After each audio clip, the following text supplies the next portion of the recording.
All right, let's jump right into this explainer. Today, we're unpacking something deeply personal, but honestly, completely universal. We are looking at the biology of relationship exhaustion. We're going to break down exactly why that bone deep, heavy depletion you might be feeling in your relationship isn't just a metaphor, and it definitely isn't a sign of personal failure. As our source material beautifully details, this exhaustion is a profound biological reality. It is literally happening in your cells, your nervous system, and your brain. Picture this, and yeah, you've probably been here before. You wake up tired, and I don't mean the kind of tired that a solid night's sleep fixes. I mean the kind that lives heavy on your chest, your jaw, the back of your neck. It shows up before your partner has even uttered a single word to you. You've tried the calm conversations, the vulnerable ones, you've read the books, but still you find yourself standing in the kitchen at 9 p.m. looking at the person you chose. And what you feel isn't anger, it isn't hate, it's just a well that has gone completely dry. So if that hits a little too close to home, let's just pause. We need a massive reframe right here. Listen to me. Your exhaustion is not proof that your relationship is broken. That is the very first myth we absolutely need to shatter today. Your exhaustion is actually proof that your nervous system has been fighting for its life inside this bond for a very, very long time. And no one ever told you that's what was happening. It's a completely automatic biological response to perceived danger, which brings us to the big myth of everyday arguments. We've got the proxy fight on one hand. You know the ones, the socks left on the floor, the tone of voice last Tuesday, or why the dishwasher was loaded like a bizarre game of Tetris. But here's the secret. You're never actually fighting about the socks. It is always about what's underneath it. The ancient question, you're fighting for emotional survival. Every single disagreement about daily logistics is really just a proxy war for one of two deeply rooted questions your body is constantly asking. Are you there for me, or am I enough for you? So why do those ancient questions hold so much power over us? Well, it all comes down to our attachment wiring. We're talking basic mammalian biology here, not just romantic poetry. Think about it. As an infant, your brain figured out incredibly fast that connection literally equals staying alive. Without a caregiver, you wouldn't survive, period. And that biological wiring, it doesn't just magically retire the day you turn 18. Your adult partner becomes your primary attachment figure. So when the answer to, are you there for me, feels like a no, your limbic system fires up instantly. Cortisol floods your bloodstream, logic goes completely offline, and your internal house basically catches fire. To put this into perspective, let's imagine a made-up metric, an objective unit of suffering. According to the source analysis, a couple caught in a negative cycle might generate, let's say, 800 units of joint suffering in a single week. 800.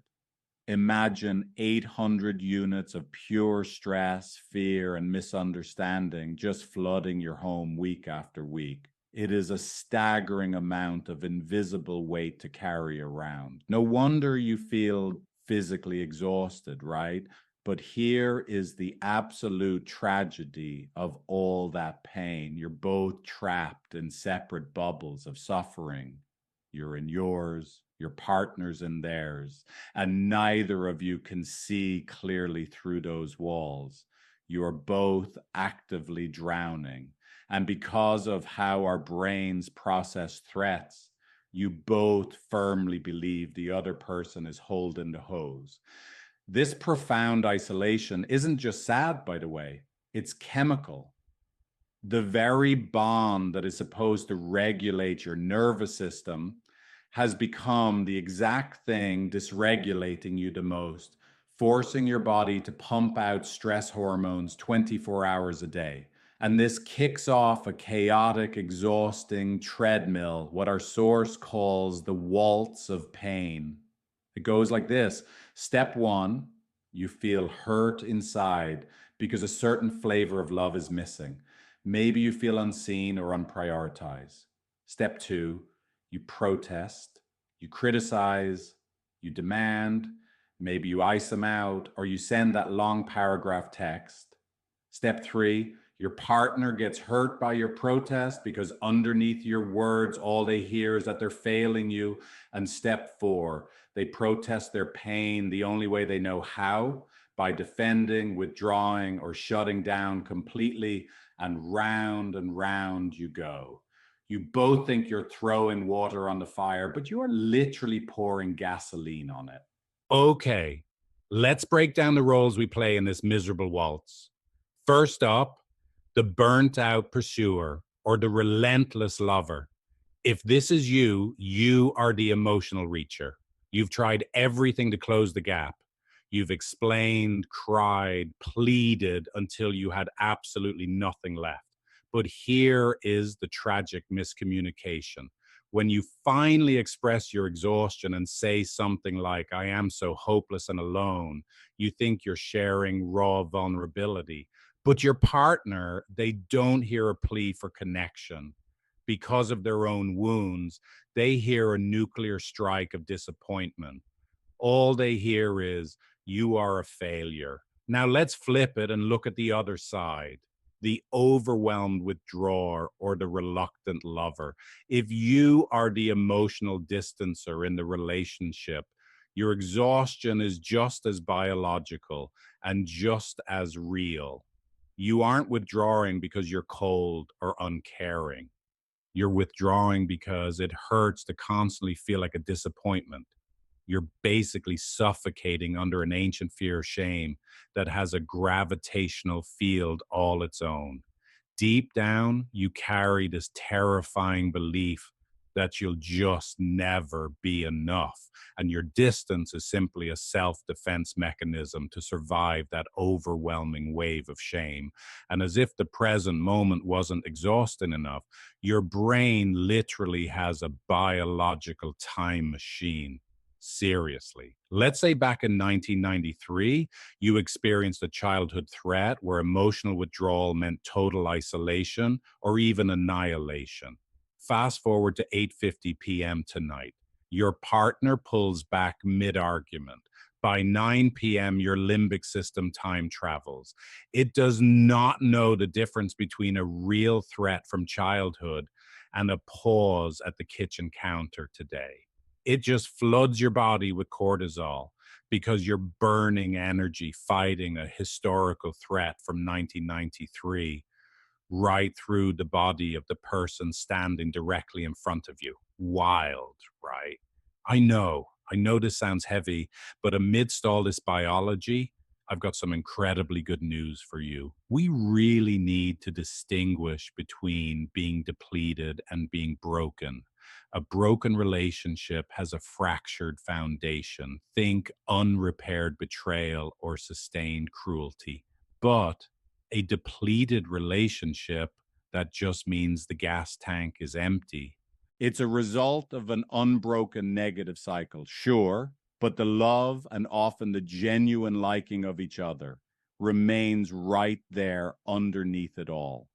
Most people who feel utterly exhausted are simply depleted, not broken. And the absolute best part, depletion is completely treatable. So how do we treat it? Well, it starts with one profound shift in perspective. You have got to move from an I consciousness to a we consciousness. You will never, ever stop being drained by trying to win the argument or forcing your partner to change.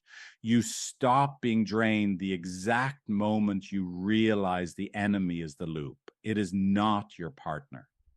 The second you and your partner team up against that negative cycle, your nervous system stops experiencing them as a threat. The alarm system finally quiets down, the cortisol drops, and your body actually gets to rest. All right, how do we actually do this in real life? Here are some actionable steps to break the loop together. First, just name the cycle out loud. Call it out. Say, hey, I'm pulling and you're going quiet. Second, translate your protest into your underlying vulnerability. Instead of snapping, try saying the honest sentence underneath it all, like, I'm just scared I'm failing you. And third, seek a third presence, like a therapist or a coach. Remember, biologically, we settle in the context of a bond. If your bond is currently dysregulating you, you can't always do this alone. You need that outside containment to help your nervous systems learn a totally new dance. Let's bring this all the way back to that kitchen at 9 p.m. When you feel that bone deep exhaustion creeping in tonight, the invitation isn't to try harder. Actually, scratch that. The invitation is to try something completely different. When you notice that treadmill running, if you can find an in, use this exact script. I'm so tired. I think we're in it again. I don't want to fight. I want to be on your team about this. It's not magic, but it is the key that unlocks the trap door. It's the sentence that begins to break the loop.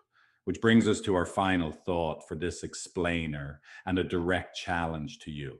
Are you ready to step off the treadmill? Are you ready to treat the pattern as the enemy rather than the person standing in front of you? The tiredness you're carrying isn't a verdict on your love. It's a desperate signal from your nervous system that you've been fighting the wrong enemy all along.